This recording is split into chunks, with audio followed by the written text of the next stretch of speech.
the last point here, I'm going to talk about application. What if I didn't do X, Y, Z subject?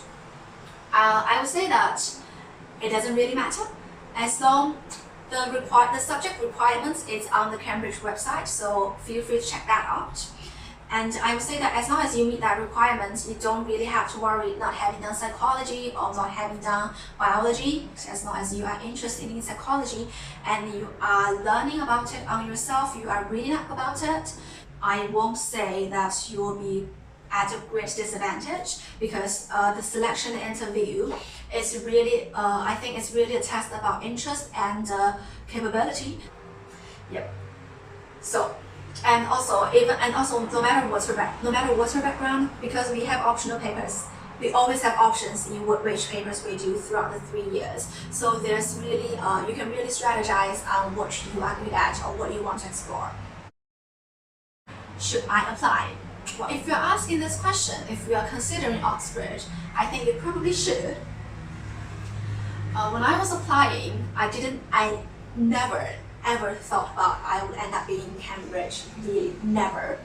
And even when I have started the university, I myself and a lot of people, some people here do experience the imposter syndrome, where we feel that we do not deserve our place and we're just not good enough for Cambridge. But you know what? A lot of people feel similarly. So if you are a bit unsure, if you are a bit not so confident, know that you deserve or you have earned, and know that a lot of people around are having similar feelings. So you just have to hold each other's hand and work out of this together, and you will work out of it. As in, to a better place. Yep. And also, I think that there's no real harm in applying to a place like Cambridge. It only takes up one of your options. You have 5 on UCAS, so if you strategize your options really well, I think even if you don't get into Cambridge, you will eventually land somewhere satisfactory. And it's a huge commitment to be preparing for interviews and written assessments and to be submitting your UCAS application a few months earlier. But if you know that it's going to end early, then you will start early. That means you will always have enough time to prepare for it. And I think preparing for all these assessments and interviews is also a good way to find out what you are interested in and if you really like this discipline. So I think it's a good experience to just apply and prepare, even if eventually you don't get here. And of course, it's great if you do. And but having said all these, do consider your personal situations. You shouldn't feel that you have to be in Cambridge. There are a lot of good universities in the UK and around the world. It's a good thing. I think Cambridge is a great place to be here. You don't have to be afraid to apply. You don't have to be afraid to be here. But you shouldn't feel compelled. You shouldn't feel this is the only option you have. Lastly, I'm going to talk about a few tips for application.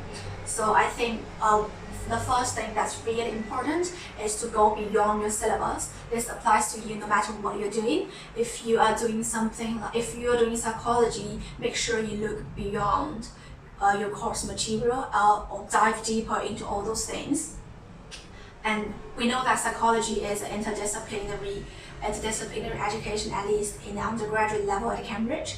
So if you are from a more humanities side of things, do make sure you get some exposure to the scientific reasoning side of things. If you are from a scientific background, do get more exposure into all the social developmental side of things. And secondly, I would say, start early, start now. It really helps if you draft out the timeline for yourself and know what you have to do at each point.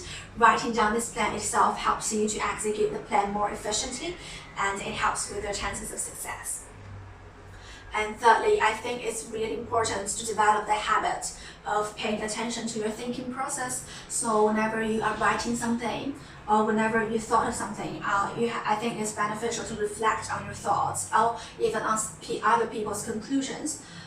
When you reflect on your thoughts, think about what's the evidence you have used, what are the assumptions that you have made, are these assumptions still valid? Are there other situations in which the assumptions won't be valid? And in that case, how will your conclusion change? My last advice is that you should know that you can never be prepared enough. This means two things. Firstly, you should always try your best to prepare. So before you submit your personal statement, before it's the exam, there's always something new to be learned about. So if you have the time, just go and learn something new, and of course revise all the things that you have learned. But also know that you can never be prepared enough. So know when to stop. There also has to be a point where you know, okay, this is what I can do. This is it. I'm not going to work on it anymore. I know that I can still do 100 more drafts of my personal statement. I know I can still spend 100 hours on learning psychology, but I don't have that time now, and I should be satisfied with whatever I have already done. So this is a really long video. That's all from me. I hope you are efficient in whatever you are doing during isolation.